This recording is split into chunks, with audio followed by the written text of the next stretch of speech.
Replacing our largest city's infrastructure of running water with human distribution is a massively complicated logistical task. We need to provide it for up to 180,000 people for an unknown period of time.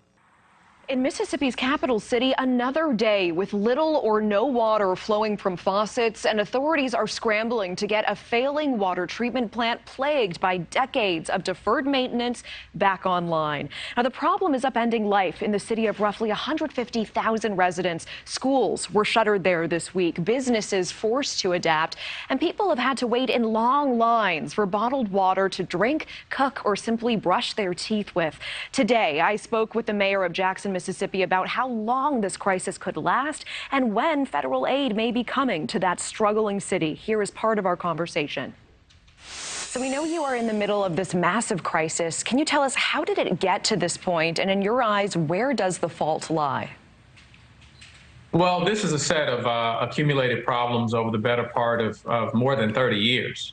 I moved to Jackson in 1988. I distinctly remember challenges in 1989 with water distribution for weeks, if not a month or so. And so we've seen this far too often. And since 1989, there are more times than I can recount. We've been lifting up this challenge in my administration, either through legislative initiatives in our legislative agenda in one form or another. On a national scale, I've been lifting up this challenge for the better part of 2 years. We experienced a freeze in 2 Februarys ago that left our plant debilitated, and we saw these same challenges. And so, there certainly is precedent in terms of those failing to respond to the needs of our water treatment facility. It has been divested in. And so it is, a lot of blame to go through the years into how we got to this point. But over the last couple of days and at this moment in time, as one might, understand, my priority is to make sure that I work hard with the coalition that is there. I can't be exchanging jabs with the team that I've called in to support us. And so right now we're focused on relief. We're focused on not only improving pressure and quality in the near term, but also long-term sustainability, equity, and reliability within our system. Well, what would you say to the residents who are frustrated, who are waiting in these long lines to get bottled water, and, for longtime residents who say this is not the first time this has happened? I would say to them that I know how they feel. I would say to them that my family endures the same challenges. And that is why I've been crying out long before the nation took hold of this. That's why I've been crying out to years and years of not receiving the funding to do so. And I understand the other threats that lie within our system. I understand narratives that are attempted to be turned towards, a takeover of our water system. The reality is, no matter who controls the system, it desires funding. It desires repairs. Has the White House said, or have they been in communication at all? Are they going to step in and help? Yeah. Well, a White House liaison and many members of his team joined us as recently as yesterday. Well, he was here yesterday. Many of his team members have been here throughout the week. We've had FEMA on the ground. And so, the communication and the support from the White House and from the federal government has been a welcome scene, and we're grateful for their support. Well, absolutely. And Mr. Mayor, how have they promised to help? Is there anything concrete at this point? Yeah. Well, I've talked to the president himself. We had a very extensive conversation, and I had an opportunity to talk to the Madam Vice President, both of which assured me that they were going to be supportive and that they would have FEMA on the ground in the short term, and they would look for the EPA as one agency and the Army Corps to help us sustain long-term goals of resiliency within our system, sustainability and equity within our system. And so I believe them, but I believe that the equation and how you do that is a complex one. And so all of us have to be working in conjunction with one another to see it come into fruition. What are you most concerned about right now, and what is the outlook going forward?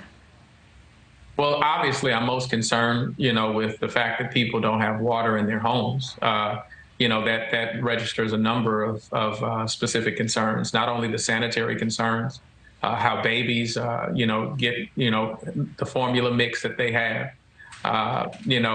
The challenges are vast, but also concerned with, being able to lift the boil water notice so they can consume it.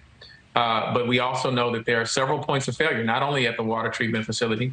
We know that as we've increased pressures that we have been unable to do for decades now, that there are pipes that are in a fragile state that may rupture. I'm concerned with residents who are looking at how they pay water bills and don't have water, how we can maybe get some relief or support from the federal government. There is state constitutional law that does not allow us to forgive water bills, nor is it within our capacity, if we're trying to fix the system, to be turning any money away that is necessary for its ultimate repair. I'm concerned about businesses who have had to shutter in the midst of this concern. So the concerns are a long laundry list of things. Mr. Mayor, the challenges are vast, as you describe. When can you promise parents that there will be clean water back in schools again? What is the estimate going forward? Yeah. Well, I'm not in the business of promising anything. I give them honesty, right? And so, in terms of the short term, I can tell them that the signs are positive, that we're seeing water return into tanks. By those tanks, I'm pretty certain, while I have not gotten the exact statement of this, that most residents have water in their homes now. But we won't be satisfied until every resident has water in their homes and we're able to lift the boil water notice. So there are tanks that for many days we haven't seen anything registered in them. And because this has been such a frequent occurrence, because we've had multiple fire drills and experiences with this, I know when we start seeing the increase in certain tanks, what that means for the residents across our city. And Mr. Mayor, just so I have an understanding, are we talking days, weeks, or potentially months at this point? Well, it depends on what you're asking me. If you're asking me for the water pressure to return in homes. Well, let's just talk about clean water in schools, for example. You're talking about water returning into homes and businesses and schools, then we are talking about days likely, right? After the pressure is restored, the process is that it takes 2 consecutive days of testing before the boil water notice can be lifted. It's a process we're familiar with, and we're looking at likely days. But my issue that I want to lift up is that when that happens, and no one is discussing it, we are still in a state of emergency because the equipment we have is still fragile. The water treatment facility is still in a constant state of disrepair and a constant state of many, many challenges. And so it's only a matter of time. As I have said, over the past 2 years, it's not a matter of if, it's a matter of when these systems will fail again without significant funding, without significant resources to repair them for good. I hear you. Your message is well received. I certainly appreciate your time, especially in this moment of crisis. Mr. Mayor, thank you so much for joining us this evening. Thank you for watching. Go to newsnationnow.com to find News Nation on your television provider. And don't forget to click the red subscribe button below to get more of News Nation's fact-driven, unbiased coverage.